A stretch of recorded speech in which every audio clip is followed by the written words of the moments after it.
Oi, eu sou a Priscila Laranjeira e você é muito bem-vindo ao Conversão, o podcast aqui da TV Jet.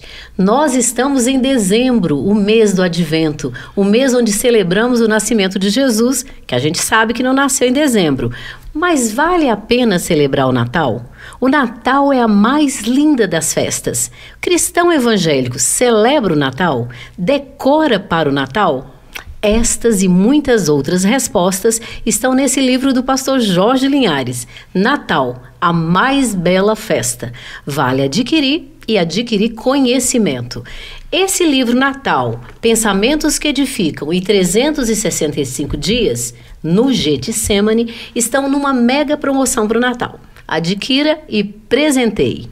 O Conversão de hoje tem convidados que fazem parte da história viva da Igreja Batista Getsemane. Pastor Rafael Lopes e pastora Adila Lopes, bem-vindos. Obrigado. Olha só, eu sei que o pastor Rafael é o primeiro pastor da Igreja Batista Getsemane. Você já era casada com ele nessa época? Não, demorou um pouco até que nos encontrássemos. É verdade? Eu pensava que vocês dois tinham começado juntos. Conta um pouquinho dessa parte. Nós já nos conhecíamos no tempo de seminário. Vocês fizeram o quê? STEB? STEB. Olha, Rua das Pedrinhas. Depois que eu me formei, eu continuei trabalhando lá. E ela foi para lá, ficou um tempo. Depois ela foi para o Rio, se formou lá, fez faculdade lá também. E aí voltou para Belo Horizonte? Não, ele que...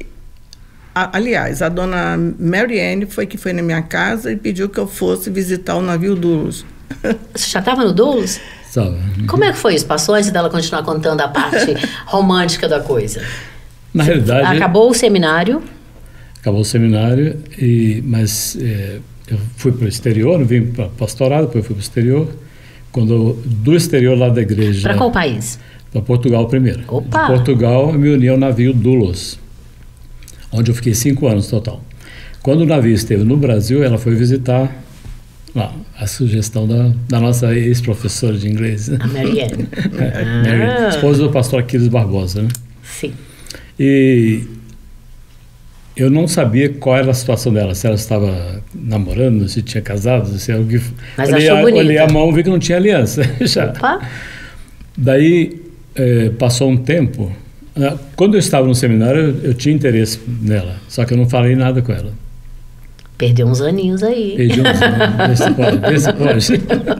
Mas tinha o tempo de Deus, né? Tem o tempo de Deus. Tempo de Deus. Porque eu tinha feito uma oração. Eu pedi ao Senhor que... Porque eu era meio duro de coração para essas coisas, né? Assim, de namorar aqui e tal. Sabe que os crentes novos convertidos são bem rígidos. Daí, como eu não tinha aquele sentimento, eu fiz uma oração assim, Senhor, aquela para quem meu coração se inclinar, essa vai ser a indicada. A minha esposa. Porque meu coração não pendia assim. Tinha um aspecto só de atração física, mas de coração. De emoção, de sentimento. De coração. E foi para ela. Oh, isso é bom, hein? E continua batendo por ela até hoje? Claro. Aí eu contei essa história que eu falei agora da oração, alguém falou assim, seu coração é malandro, né? Aí eu questionei, falei, será que é legítimo fazer essa oração? Eu comecei a questionar, mas não tomei nenhuma iniciativa. Aí passaram vários anos, né? Foi quando nós nos reencontramos no Rio.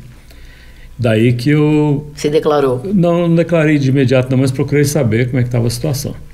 E mas aproveitei... 5 anos, né? Podia ter casado, né? Eu estava organizando uma conferência missionária e ela era muito ativa na convenção lá, especialmente entre os jovens e tal. Eu a procurei para ajudar na divulgação da conferência. Foi o pretexto, né, para ir à casa dela.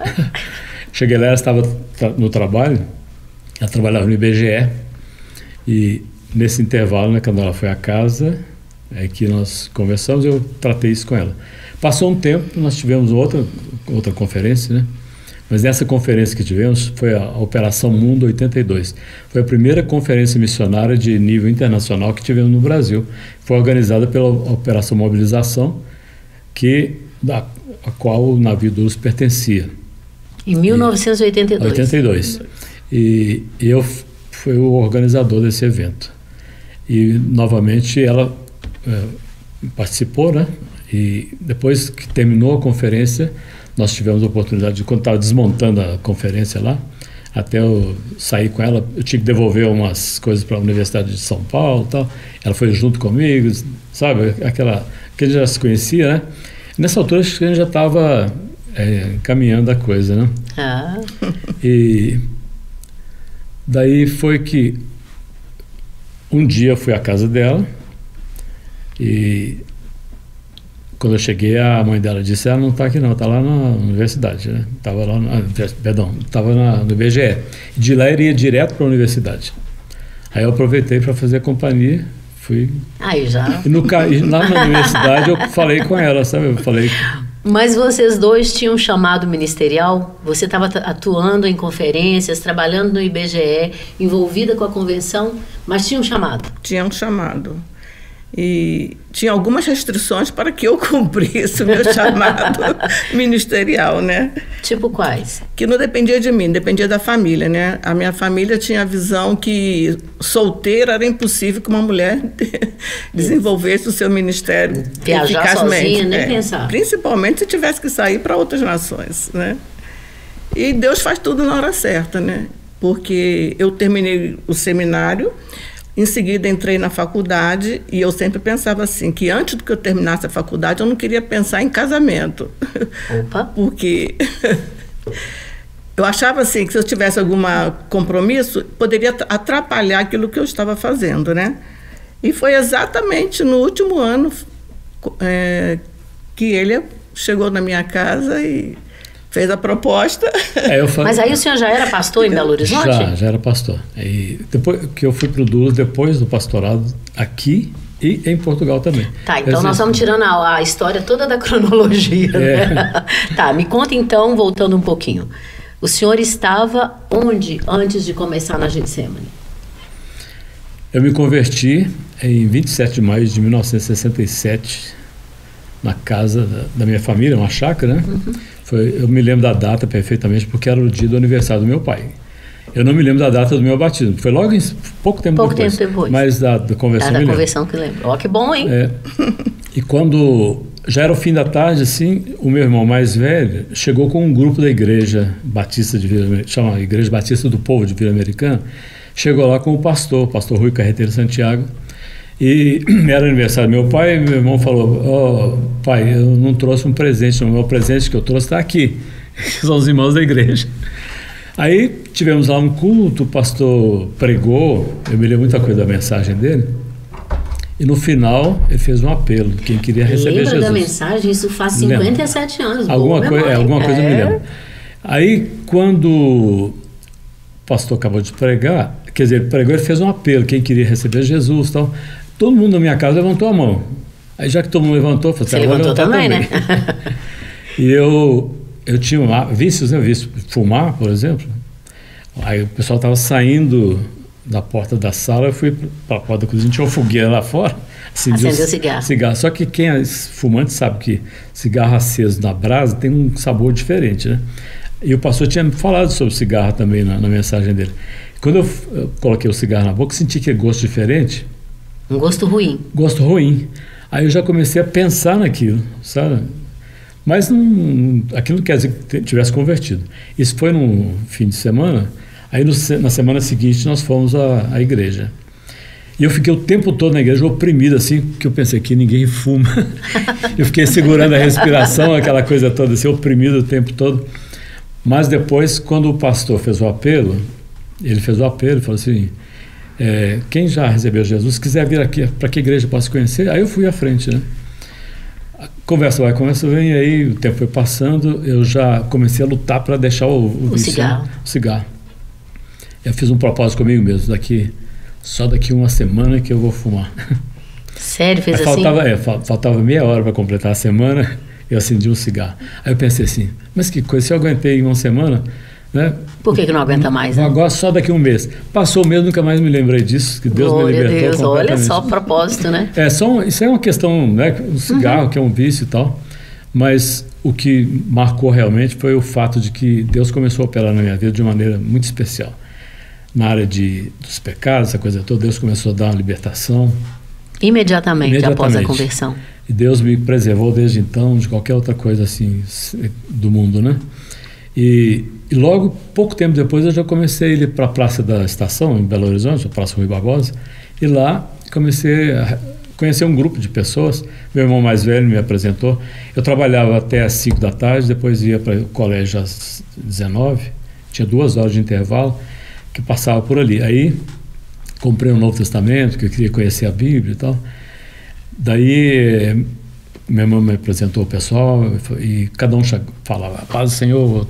Aí eu perguntei para meu irmão, é assim que a gente cumprimenta? Foi, é. Aí eu comecei, a paz do Senhor.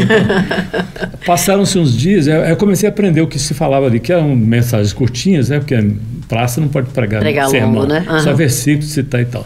Eu aprendi os versículos que citavam, né? Conhecereis a verdade tudo libertará, eu sou o caminho, a verdade e a vida. Aprendi aqueles versículos que o pessoal fala, memorizei ali. E além disso, comprei o Novo Testamento. Passaram-se uns dias, poucos dias, chegou a hora que é o habitual, começar às 6 horas, o pessoal que habitualmente abria não apareceu. Aí eu falei assim, vamos começar? Aí começamos, eu comecei a falar, daí foi a minha história, só daí para frente, só sentindo desejo de pregar sim. Mas pela sua história, você já tinha aceitado Jesus há mais tempo, era de família cristã evangélica. Eu tive o privilégio de nascer numa família cristã. Eu já sou a 3ª geração. Opa, isso é privilégio, hein? E já estamos na 5ª geração de pessoas evangélicas. Então, a minha história é diferente da dele. Enquanto ele teve uma conversão, você estava ali naquele ambiente, mas teve uma experiência pessoal com Jesus. Eu me batizei aos 12 anos. Certo. Mas somente aos 17 anos foi que eu realmente conheci o novo nascimento, através de uma mensagem até pregada pelo pastor René Feitosa, que dizia, nem uma unha no Egito. Opa, nem uma unha no Egito? E como cristã, assim, eu estava vivendo uma vida normal, na escola, mas não tinha aquele compromisso com Deus. Todo mundo sabia que eu era evangélica, porque antigamente o evangélico tinha... Até o estereótipo dizia que nós éramos evangélicos, mas aquela experiência com Deus não. Mas aí aos 17 anos eu tive o privilégio de ouvir essa mensagem e nesse dia eu senti que eu tinha uma chamada. Opa, nem uma unha no Egito e te despertou. Nem uma unha no Egito. E aí eu tomei aquela decisão realmente. E as pessoas que eram do meu grupo, né, falaram, nossa... a Ádila mudou da água para o vinho. Olha só, já vivia no Evangelho e teve um momento de conversão que provocou mudança notável. Porque nem todo filho de crente é crentinho, né? Com certeza. Tem que ter uma experiência. É preciso que cada um tenha uma experiência, né? E graças a Deus eu pude passar por ela e ver e conhecer realmente, né, o que é ser um novo convertido. Uma nova criatura. Nova criatura, porque depois não fui eu que falei de mim. As pessoas testemunharam isso, né? Eram as pessoas que testemunhavam, entendeu? Eu não era assim uma pessoa rebelde, fazendo coisas do mundo, não. Mas não tinha aquele compromisso, entendeu? E quando Deus realmente me fez passar pelo novo nascimento, a minha vida mudou. Então agora já estamos quase chegando na data correta. Aí, convertido, evangelista na praça, como foi? Foi para o STEB fazer seminário? Sim, isso aí já foi outra etapa. O meu irmão foi um pastor do Seminário Bíblico Mineiro, pregar lá na minha igreja. Ele até pregou sobre Jó capítulo 28, falando que o homem se apropria das riquezas da terra. Opa, bom isso também. Vou pregar essas 2 mensagens aí, me aguarda. Aí mostrando que o homem procura os tesouros lá na profundidade, né? E aí falando sobre a palavra de Deus e tal. E aí, ao terminar do culto, o pastor da minha igreja foi à porta, como é costume batista, de despedir do pessoal. Uhum. E o pastor que pregou também estava lá. Num dado momento, o pastor da minha igreja apontou para o meu lado assim, falando assim, esse aqui é chamado também. Eu nem sabia o que era chamado. Esse aqui é chamado. Porque ele percebeu o meu zelo pelo evangelismo, né? Reunião de oração, até escandalizava o pessoal, que a gente orava até altas madrugada, horas, vigília. Fizemos muitas vigílias naquele Monte Palmares, que eu não tinha nada construído ali. Aquele fanatismo, assim. Então eu falei, esse aqui é chamado. Tal. Mas passou um tempo, daí meu irmão mais velho tomou informações sobre seminário do STEB, né?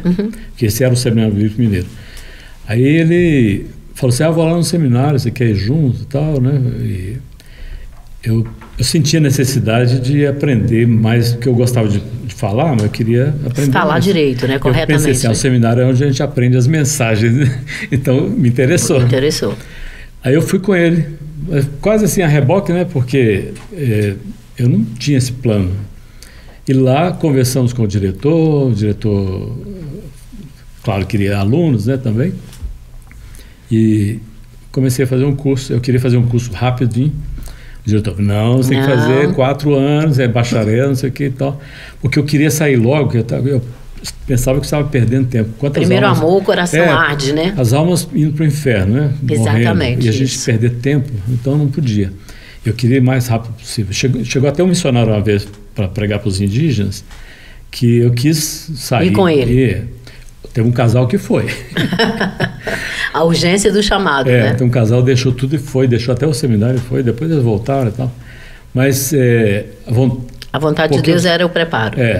Porque a gente precisava, né? Depois acabou que eu fiquei 7 anos no seminário, eu estava com pressa. Acabou demorando mais tempo. 3 anos depois que me formei, porque eu tinha cara de menino, não dava para pensar, esse menino precisa ser pastor, né? Aí fiquei lá, trabalhando, ajudando, lecionando também algumas matérias. Daí foi que, um dado momento, o pastor... e eu trabalhava na igreja todo esse tempo, desde que me converti. Essa igreja era qual? Batista de Vila Americana. Tá. Que era chamada Igreja Batista do Povo. Do Povo.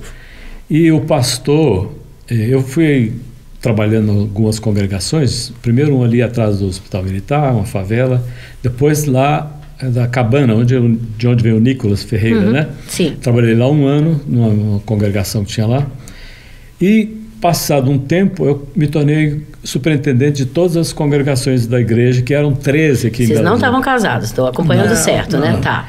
13 congregações eu era responsável de visitar. Mas cada vez que eu chegava numa, que eram 13, e nem todo dia tinha culto. Certo. Cada lugar que eu chegava, você está sumido, eu ficava frustrado com isso, né? Inclusive eu visitava a congregação que era daqui, do bairro que deu origem à Igreja Batista do Aeroporto, depois Getsemane. E eu visitava todas até fazer o rodízio entre as 13, parecia que demorou voltar. Demorava. Aí eu orei e falei assim, eu queria um lugar só para ficar, porque cada lugar para pastorear, né, para ter relacionamento significativo com os membros, porque né? Não tem essa história, você está sumido e tal. Aí, na mesma semana, o pastor me chamou para me designar para um trabalho lá em Pedra do Sino, que era onde estava abrindo um trabalho. Hoje é uma igreja lá, que se tornou Assembleia de Deus, que foi onde eu fiquei uns 4 anos. Ao final desse período, o pastor Rui me chamou para que eu fosse ordenado ao ministério, juntamente com a organização da Igreja Batista do Aeroporto. Ele me designou para vir para cá. Talvez não fosse o sonho de alguns membros que estavam aqui, mas foi o pastor. Eu nem tinha consciência de que rolava por aqui, mas eu vim. E eu já conhecia... E era uma igreja, uma congregação na casa de uma família. Na casa de uma família, da família da irmã Maria. Isso. Que é da família Pires. Ela tem outro nome, Maria de Jesus, mas é da família Pires. E essa família Pires, que tinha também uma extensão lá no interior, em Carandaí, perto do Sino, né? Que é onde eu trabalhei um tempo também. Porque desde o início da igreja, começou, o pessoal já sabe, né? Com a Margarida, né? Que é a história da Margarida. Isso, a gente entrevistou aqui no Conversão. Isso, o pai dela morava no Jardim Zoológico, dentro do Jardim Zoológico. E lá que começaram os cultos. Daí, os demais irmãos do pai da Margarida moravam por aqui, nessa área. Ficava muito longe para eles irem. Ficava longe para eles irem, então eles transferiram o culto para cá, para a casa da irmã Maria, para que os demais irmãos pudessem conhecer o Evangelho também. Daí que surgiu a congregação, que eventualmente... Aí, por instrumental do pastor Elonides, que comprou um lote para construir um templo, construiu lá na rua Antônio Paulino de Castro, 48, construiu que está lá hoje é a Assembleia de Deus também. Né? E daí, nessa altura, eu sempre ficava incomodado, porque ali era muito fechado, pequeno, muito pequeno, e eu pensava, a gente tem que expandir isso aqui, temos de mudar, mas quem vai comprar um templo? Pensando assim, né?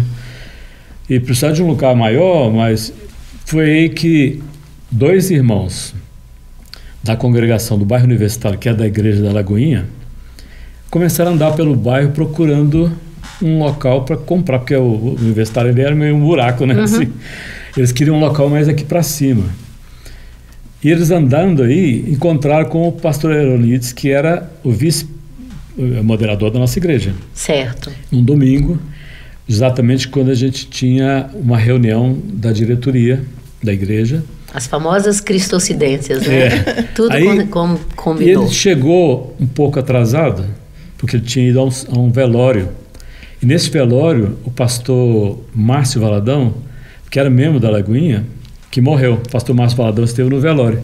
E o pastor Eronides era da Lagoinha também antes. E então era uma pessoa que morreu, era comum, né? Assim, amigo comum dos dois. E ele foi também, por isso que ele falou assim, eu cheguei atrasado porque eu fui no velório e tal. No velório, esses dois irmãos que vieram procurar o lote encontraram com o pastor Eronides. E aí o pastor Eronides, que os conhecia da Lagoinha, falou assim, o que vocês estão fazendo aqui? Nós estamos procurando um terreno aqui para comprar, para fazer uma igreja. Eu falei assim, mas fazer uma igreja aqui? Nós temos a igreja aqui. Por que a gente não une o trabalho? Oh, boa. Falou isso, né? E quando esses irmãos deram esse relatório para o pastor Márcio, que encontraram o irmão Eronides, que falou isso, tal. Aí, chegando no cemitério, o pastor Márcio procurou o irmão Eronides e perguntou para ele, que história é essa aí de unir o trabalho? Ele levou a sério a coisa. Aí o pastor Eronides, na época não era pastor ainda, mas ele chegou na reunião atrasado e falou assim, irmãos, eu tenho que contar uma história aqui antes que chegue diferente. E contou isso que eu acabei de falar. Quando ele contou aquilo, para mim acendeu uma luz, porque eu estava vendo, né, que a nossa igreja, que tinha mais ou menos uns 55 pessoas. Ué, já estava bom o tamanho, né? Estava bom. Que ela tinha, na realidade, 75, mas os demais foram para o interior, aí não sei por que lá. E mais ou menos esse era um número que tinha também no universitário, não sei quantos que eram. E eu pensei, se unir o trabalho, já vai ser 100 e poucas pessoas. Já é igreja. A nossa igreja tinha um pouquinho de reserva financeira. E imagina, vocês querem comprar lote, deve ter alguma coisa também, né? Olha! Então, se juntar tudo e mais irmãos... Não vamos falar uma mente calculista, mudar, né? Vamos falar uma mente analítica ali, pensando nos prós e os contras, né? Foi boa. E eu estava, nessa altura, num processo que eu tinha recebido um convite, isso aí é outra história, não vou entrar, né? Porque é meio longa, para ir para Portugal. Tá. Que eu tinha me disposto só para fazer uma viagem lá, mas de repente apareceu um pastorado lá, eles precisavam de um pastor, e um pastor... na medida, né? Porque eles não tinham muito recurso financeiro, queriam um pastor solteiro. E eu era um pastor solteiro. Essa era na medida. E o pastor solteiro também não era bom ficar aqui na igreja. Por quê? Porque... Não, mas espera aí. Aí juntaram esses dinheiros e compraram uma sede? Veja só a história. Eu estava para... Ir embora para Portugal. Eu tinha o convite para Portugal. Só que no convite eu tinha me oferecido... Primeiro, não para Portugal. Eu pensava em 3 meses de viagem e deixaria um pastor cuidando da igreja aqui. 3 meses, ok, né? Mas depois, eles falaram em 6 meses. Né? Aí já começa, já que você queria ter relacionamento, proximidade, 6 meses. Não, eles queriam mais tempo, queriam 9 meses lá. Aí eu pensei assim, não, 9 não, mas aí as coisas foram se ajustando, falei, até 6 meses dá, né? No máximo. Só que eu cheguei na igreja e queria que eu ficasse lá em Portugal.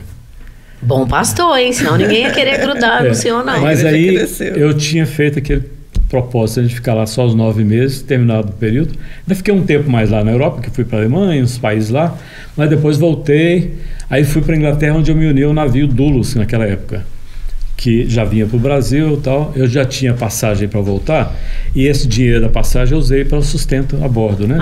Tá. Aí começou a história do navio Dulus, que durou 5 anos. Mas nesse período, quando estávamos conjecturando sobre a ida ou não de Portugal, teve um dia que eu senti de Deus, né, que realmente eu iria para Portugal por causa do que aconteceu. Não vou entrar em detalhe também não, mas Deus me mostrou que eu iria. Você iria, não tinha jeito. Aí quando já tinha aquela definição, que eu sabia que Deus estava na história, eu pensei, agora tem que encaminhar todas as coisas aqui.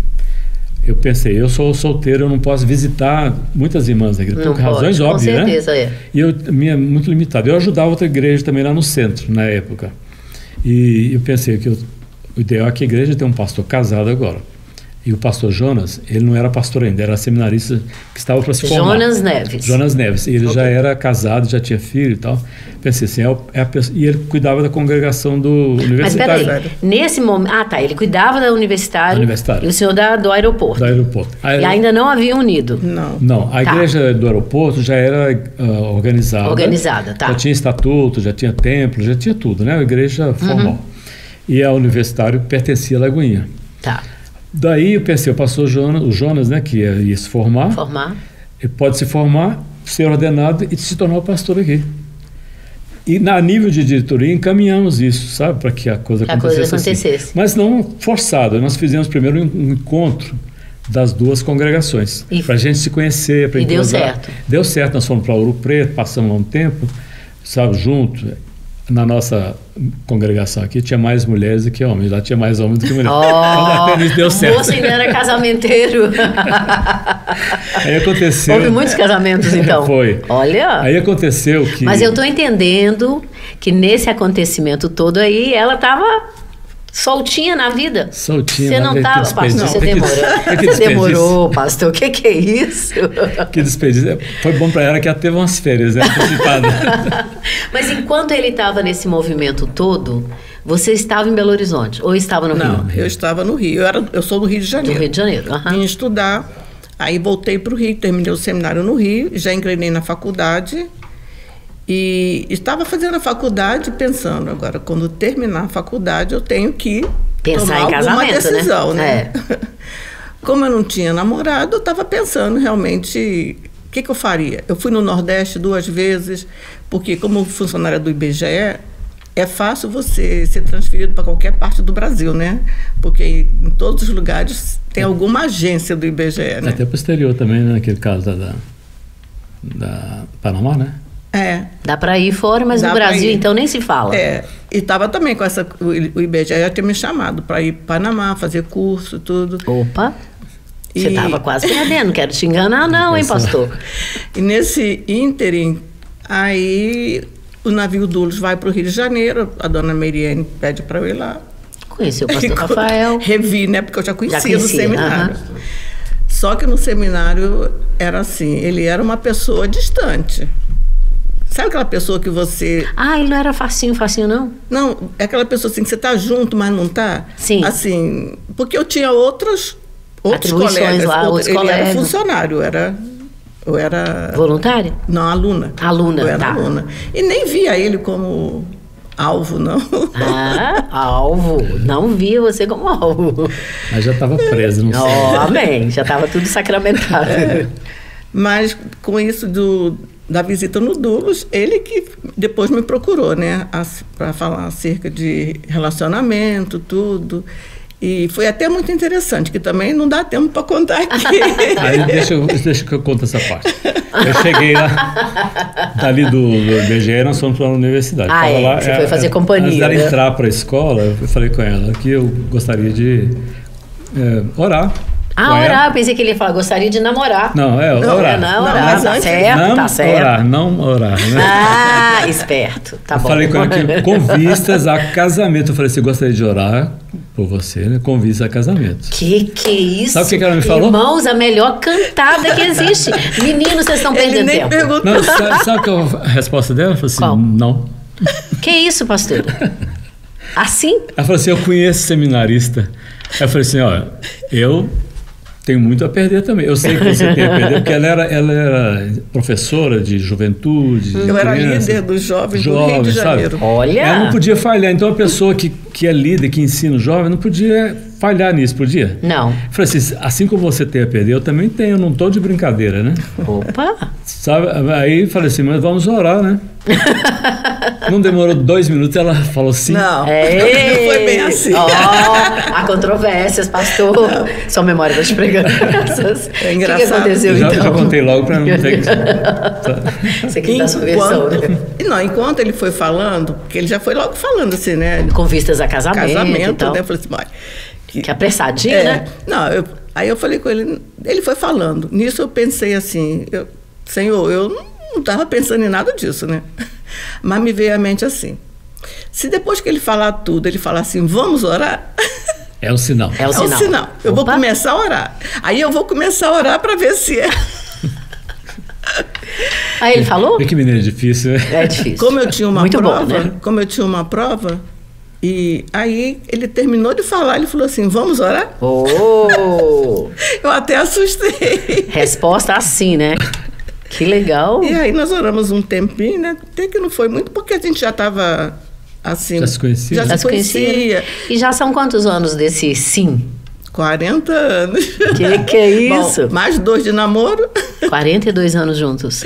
E quantos 42. filhos? Um só. Só um? Só um. Só pude ter um. Eu também só tenho um, mas sou feliz da vida com minha filhinha. Sim, tem gente que não tem nenhum, né? É Nós já verdade. temos 2 netos. Aí, já multiplicou aumentando. o negócio aí. É, tá multiplicando. Tá, voltando à história viva da Igreja Batista Getsemane. Vocês começaram, mas logo depois você foi embora. E como voltou para cá? Bem, aí eu fui como eu Doulos. disse, primeiro eu fui para a Igreja Batista do Barreiro, em Portugal. Certo. E de lá que eu fui para o Doulos. Fiquei 5 anos. Aí eu já podia até, nesse aspecto de afetivo, eu podia até casar com alguém de lá. Tinha muita gente de vários países lá e tal. Tinha gente de mais de 40 países a bordo. Mas eu tinha, pelo tempo que existia uma política social, que a pessoa no começo não podia se casar, namorar lá, né? Mas aí já tinha preenchido os requisitos para casar com quem eu quisesse lá, sabe? Mas eu tinha comigo forte isso, que eu não ia casar com uma pessoa de outra cultura, eu queria casar com alguém brasileiro. Especialmente se Deus estava me chamando para outras coisas, para ter gente de cultura diferente, eu sei que é muito complicado. Eu não aconselho ninguém a fazer isso. Pode, em alguns casos... Pode dar certo, mas a maioria não, né? Certo, mas geralmente Concordo não. com ele, pastor? Concordo. Daí eu pensei, eu vou voltar para o Brasil, depois de 5 anos, eu vou voltar para o Brasil, porque depois de 5 anos tinha que definir também, ou fico o resto da vida lá, ou sai. Eu pensei assim, eu vou voltar, eu tinha várias opções, eu pensei, eu vou voltar, vou resolver essa questão do casamento, né? Prático esse moço, né? É, mas E depois vou ver o que Deus vai fazer. Foi quando eu vim nesse propósito, foi que então eu procurei resolver isso. Aí vocês dois casaram no Rio de Janeiro e quando vieram para Minas Gerais? Aí a gente não veio para Minas, a gente Não? a gente foi. Então, tá, me conta, Aí para já onde foram então? Fomos para um projeto chamado Projeto América do Sul, que começamos no Uruguai, depois Paraguai, onde ela ficou grávida, né? Oh. Paraguai, Peru, Colômbia, depois voltamos para o Uruguai. A gente ia de lá, a proposta da missão era para ir para... Então conheceram muitos países juntos. Sim. alguns, somente 6, nós dois, né? Mas ele já conheceu bem mais. Tá, Bem depois mais, fomos também para Espanha, Filipinas e tal, já na obra, né? No ministério. E quais são os, tipo assim, quando você está no campo como missionário e visitando igual nesse projeto, quais são os maiores desafios? É a adaptação aos países, ao povo? Como que é pregar o evangelho fora do Brasil? Sei mais seria ela, porque eu já estava envolvido. Há mais tempo. Primeiro Como foi isso? Indo para Portugal. Portugal é a cultura parecida com o Brasil. A língua Facilita, é igual, né? Quase igual, mas a cultura um pouco diferente. Então Deus foi trabalhando comigo num processo lento, né? Depois eu fui a bordo do Doulos, que tinha lá mais de 40 países. Então eu fui mais... Mas e Mais para você? trabalhado. Você estava na América Latina. O idioma não era tanto problema, né? Ou era? Um pouquinho, né? Não é questão do idioma, mas a questão de cultura, né? É muito diferente aqui nos países vizinhos? Mesmo sendo latinos, cada país tem a sua cultura, né? Tem a sua maneira de ver o mundo, de ver você como cristão. E foi naquilo que fácil você a faz. adaptação, o evangelismo nesses países ou não? A princípio, para mim, foi difícil, porque era a primeira vez Pra que eu você estava já saindo. faz, mas pra ela não, né? A primeira vez que eu estava saindo, né? Para um trabalho fora do país. E, às vezes, a gente encontra algumas barreiras, até que você entende a cultura daquele país, né? Primeiro você se decultura, para depois você se aculturar. Tá bom. Então, assim, às vezes você encontra algumas barreiras, né? Questão de relacionamento, como eles veem a vida do cristão, vida do casal. Mas depois que você faz boas amizades, é como a Bíblia fala, né? Você procura alguém de confiança e seja amigo daquele. Pode deixar que aquele vai te levar para os outros. É verdade. Amigos generosos mudam muitas coisas nas nossas vidas, né? E aí depois que a gente vai conhecendo alguém, assim, a gente vai entendendo, vai conversando, vai trabalhando com a pessoa, a gente vai entendendo como é que eles pensam, aí já fica bem tranquilo para a gente poder pregar. No meio desse projeto, grávida. Engravidei no primeiro ano de casamento, né? No mês que eu fiz 1 ano de casado, nós ficamos grávidos. E mesmo assim foram para outro país? Não, já estavam. Já estavam rolando. E o filhinho nasceu onde? No Peru. Ah, tá bom. Tem dupla nacionalidade. Tem dupla nacionalidade. Porque era um projeto, né? Que nós iríamos alcançar 5 países da América Latina, da América do Sul, em 2 anos. E cumpriram esses 2 anos? Cumprimos esses 2 anos. E voltaram para o Brasil quando? Nesse ínterim, nós viemos no Brasil um tempo, ficamos aqui 3 meses, já estava grávida, aí daqui nós fomos para o Peru, Davi nasceu lá, passamos para a Colômbia, aí voltamos para o Brasil. Eita! Era para que nós fôssemos para o Uruguai. Mas esses países todos são bem bonitos, né? Ou não gostaram? Eu gostei de todos, né?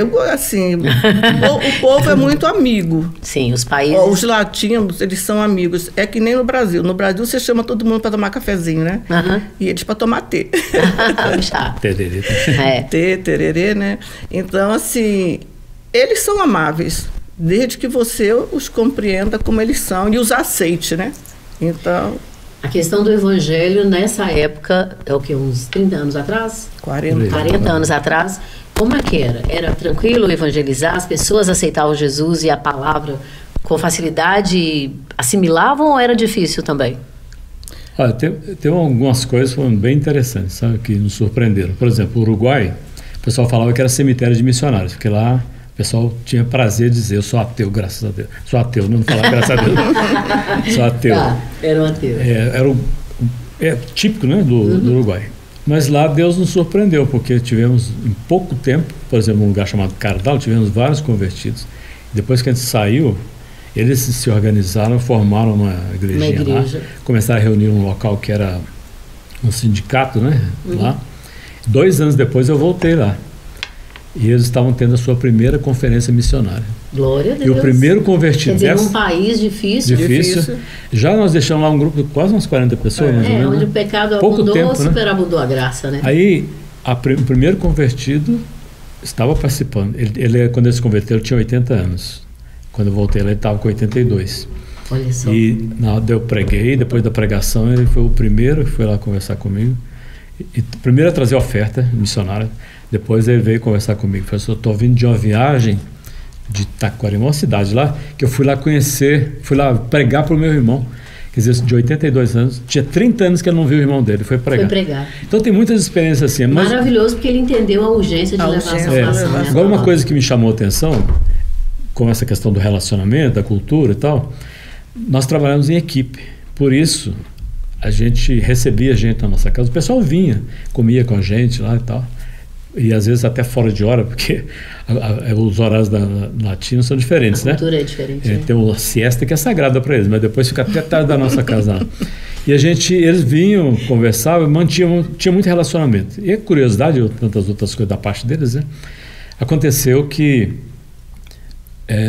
vou citar um exemplo típico aqui, foi na Colômbia, por exemplo, nós tínhamos uma cidade-alvo, e tinha um lugar onde a gente morava. Isso aconteceu tanto no Peru quanto lá também. Converteram-se mais pessoas onde a gente morava do que no local que era o nosso alvo. A gente saía para evangelizar, mas convertia mais pessoas do convívio da gente. Eles participavam da comida, do bate-papo. Já era esse pequeno grupo, né? Uma célula, é verdade. Porque a nossa equipe já era... Evangelismo, pastoreio mútuo, relacionamentos significativos, né? Verdade. Isso foi pioneirismo na América do Sul, porque é trabalho em equipe. Que antigamente todo missionário só ia um casal, tal, mas aí era uma equipe. Já era uma igrejinha. Beleza, me conta. Vocês voltaram para o Brasil, seu filhinho estava com quantos anos? Com 8 meses. Ah, era bebê? Era bebê. E aí voltaram para o Rio? O nosso projeto, ele era 6 meses em cada país. Você tinha que, em 6 meses, você tinha que plantar 3 igrejas. Que é isso, hein? Hoje em dia não está mandando ninguém fazer isso, não. Porque nós éramos 3 equipes, né? Então, nós tínhamos que plantar 3 igrejas. Então, nós ficamos ele nasceu no Peru, nós terminamos o nosso tempo, passamos para a Colômbia, né, no tempo das Farc. No Peru era no tempo do Sendeiro Luminoso. Misericórdia. Na Colômbia era as Farc. Aí voltamos ao Brasil, porque nós íamos para o Uruguai, voltar para o Uruguai. Só que o Rafael veio na frente, foi lá no Uruguai, organizou todas as coisas, e aí eu fiquei no Brasil. Ficamos aqui por 11 meses. Enquanto isso, o Rafael começou a preparar a ida para a Espanha. Ele foi na Espanha com uma equipe, né, para organizar, fazer contatos, né? Os contatos. E depois a gente começou a tratar de documentação, porque quando a gente já foi mesmo como residente, né? E aí isso demorou uns 11 meses e nós fomos para a Espanha. Nós estivemos nesse período preparando uma equipe, né? Entre o comecinho da Igreja Batista Getsemane e a volta para cá, então foram muitos anos. Foram, desde o comecinho, eu tinha ficado, o pastor Jorge sempre fala que eu fiquei 3 anos, eu não cheguei a completar os 3 anos, um pouco menos, mas eu fui para Portugal, fiquei lá quase 1 ano, né? Daí eu fui no navio Dulos, 5 anos. 5 anos. Aí ficamos um tempo aqui e tivemos esse projeto, que total entre a preparação e o desempenho e tal, foi uns 3 anos mais ou menos, até que a gente fosse para a Espanha. Ficaram quanto tempo na Espanha? Na Espanha 1 ano. E aí voltaram? E aí nós voltamos. Aí ficamos uns 11 anos antes de voltar para Filipinas. Mas quando eu cheguei no Dulos, eu fiquei aqui, era só no Templo Jaraguá antes, né?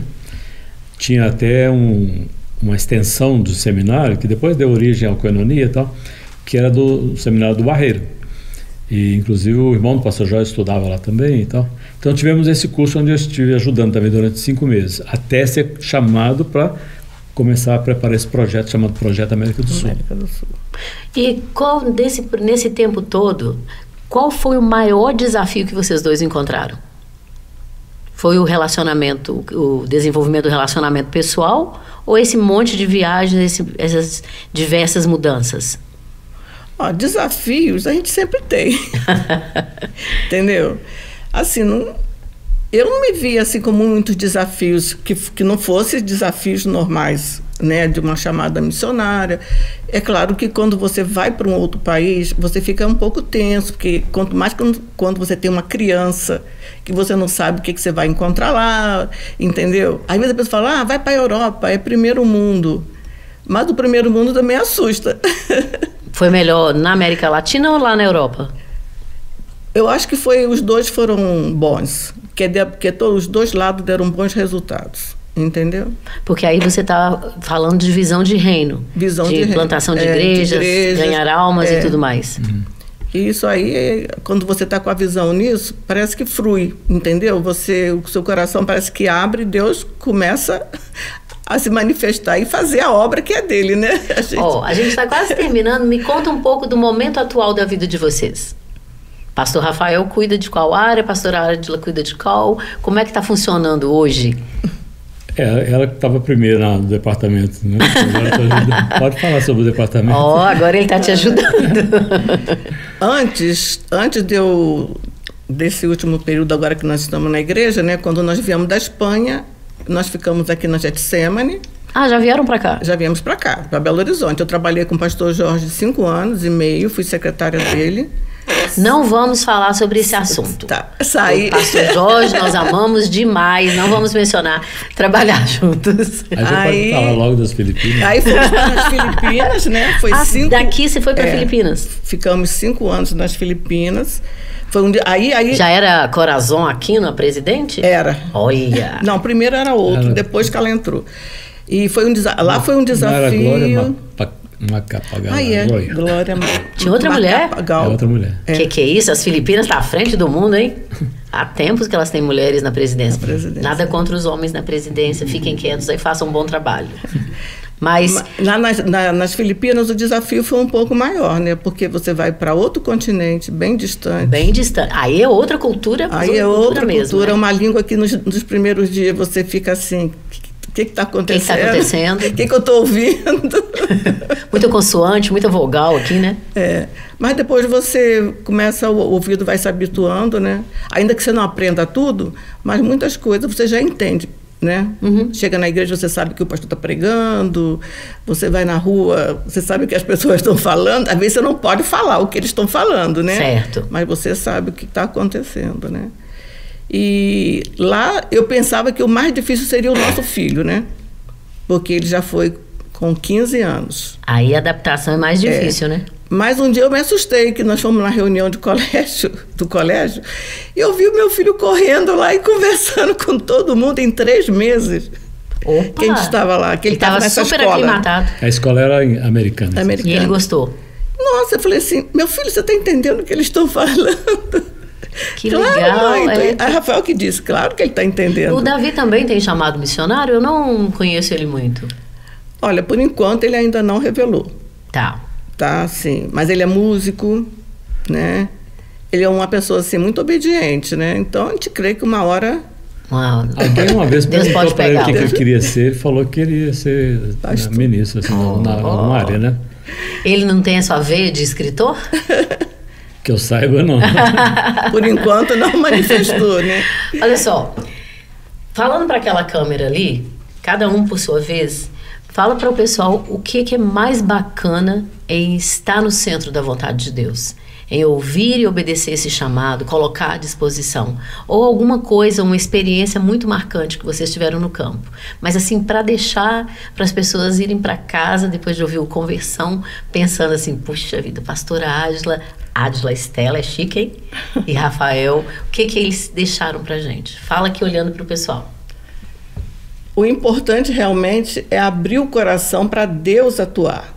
Não é você querer, às vezes, colocar para Deus um cronograma ou um programa para você executar.